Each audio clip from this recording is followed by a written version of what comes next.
नमस्कार साथियों, स्वागत है आपका फनी एजुकेशनल ट्रिक में। आज हम फनी ट्रिक से जो राजस्थान में जो भी संधियाँ हुई है समझौते हुए उनको याद करने वाले हैं हमारी सुपरफास्ट क्लास में। तो स्टार्ट करते हैं। 1 नंबर पे बात आती है चंपानेर की संधि की। चंपानेर की संधि 1456 में हुई। यहाँ पे हमारे महाराणा कुंभा थे मेवाड़ में, और इधर गुजरात में कुतुबुद्दीन 2 सुल्तान थे। सुल्तान कुतुबुद्दीन और मालवा में थे महमूद खिलजी। इन दोनों सुल्तानों ने सोचा कि महाराणा कुंभा को कैसे भी हराया जाए, तो ये चंपानेर की संधि करते हैं। तो चंपानेर से हम ऐसे याद करेंगे कि महाराणा कुंभा ने इनको वापिस हरा दिया और इसका चप्पा-चप्पा उखाड़ के फेंक दिया। ठीक है ना? चंपानेर की संधि को महाराणा कुंभा ने बाद में फ़ेल कर दिया था, जो महमूद खिलजी और सुल्तान कुतुबुद्दीन ने बनाई थी। ठीक है ना? एक संधि आती है पाती-परवन की संधि 1527 में अपनाई थी। किसने अपनाई थी? तो महाराणा सांगा ने अपनाई थी। बाबर के विरुद्ध जब बाबर सांगा पे आक्रमण करने की सोच रहा होता है, योजना बना रहा होता है, तो जो सांगा ने सोचा कि सभी राजस्थान के सभी जो शासक हैं, हमारे हिंदू शासक हैं, उनको एकजुट कर लिया जाए तो बाबर को हराया जा सकता है।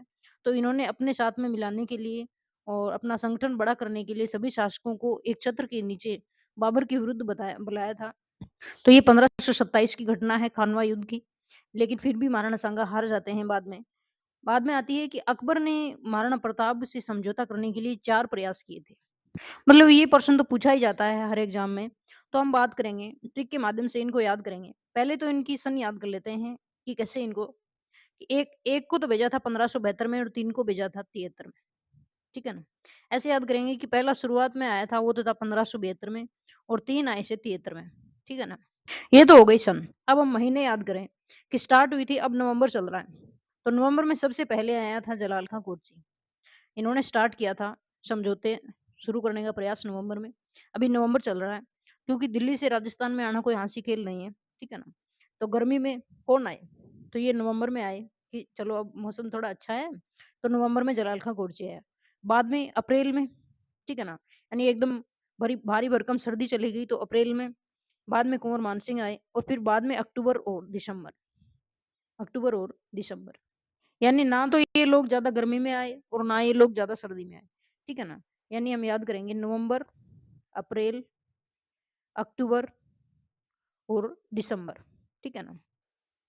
अब इनके नाम याद करने की एक ट्रिक है जेएमबीटी। ये तो सबको ही पता है जेएमबीटी। ठीक है ना? तो जे से हम याद करेंगे जलाल खां कोरची, एम से कुंवर मानसिंह, फिर मानसिंह के पापा जी राजा भगवंत दास, और फिर लास्ट में आए थे टोडरमल। फिर महाराणा प्रताप युद्ध करते हुए बाद में इनके पुत्र आते हैं अमर सिंह, महाराणा अमर सिंह। तो महाराणा अमर सिंह राज कर रहे होते हैं, तो यहाँ पे अकबर के स्थान पे आ जाते हैं अकबर के पुत्र जहांगीर। कौन आ जाते हैं? एक तरफ जहांगीर और एक तरफ जो है वो महाराणा अमर सिंह। तो इन दोनों के बीच में एक संधि होती है, मेवाड़ मुगल संधि। ये प्रथम संधि है मेवाड़ मुगल की। 2 संधियाँ होती हैं मेवाड़ में और मुगलों के बीच में। तो ये प्रथम संधि थी 5 फरवरी 1615।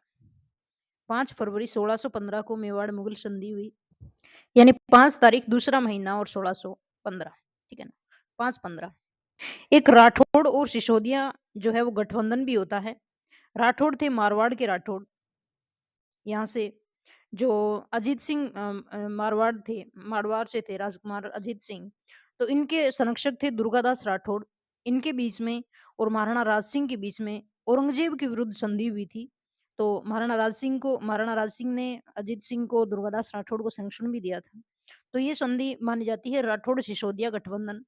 फिर मेवाड़ और मुगल संधि दूसरी हुई, वो हुई थी महाराणा जयसिंह और औरंगजेब के बीच में 24 जून 1681 को। पहली हुई 1615 में और दूसरी हुई थी 1681 में, यानी बहुत ज़्यादा आगे जाके हुई थी 1681 में।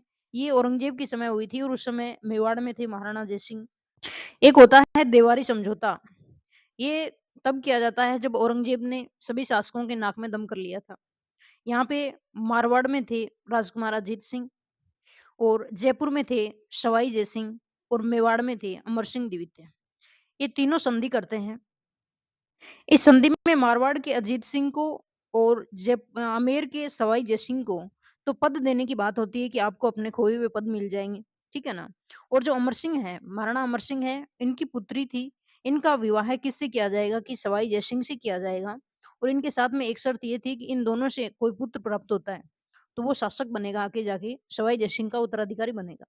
तो ये था देवारी समझौता। फिर आता है हुरडा सम्मेलन। हुरडा सम्मेलन हुआ 17, 7 और 34।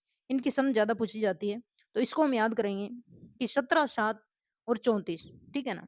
7 और 7 कितने होते हैं? 14 होते हैं, पर हमें 14 नहीं याद करने हैं, ना ही 24 याद करने हैं, हमें याद करने हैं 34, ठीक है ना? यानी 7, 17, 7 और 34, यानी हुरडा सम्मेलन में 7 का काफ़ी ज़ोर रहता है। 17 में 7, 7 में 7, जुलाई में 7 और 1734 में 17। अब इस सम्मेलन का नेतृत्व किया था, किसने किया था? उदयपुर के शासक थे जगत सिंह द्वितीय। उदयपुर के शासक थे जगत सिंह द्वितीय। इन्होंने एकजुट किया था सभी शासकों को मराठों के विरुद्ध, और फिर आगे जाके अंग्रेजों की एक नीति आती है अधीनस्थ पार्थक्य की नीति 1818 में, जो मेवाड़ शासक भीम सिंह और चार्ल्स मेटकोफ के मध्य होती है। तो ये हमारी मोस्ट इंपोर्टेंट संधियाँ थी जो एग्जाम में बार-बार पूछी जाती हैं। अगर वीडियो पसंद आया है, याद हुआ है कुछ तो लाइक और सब्सक्राइब कर देना। जय हिंद।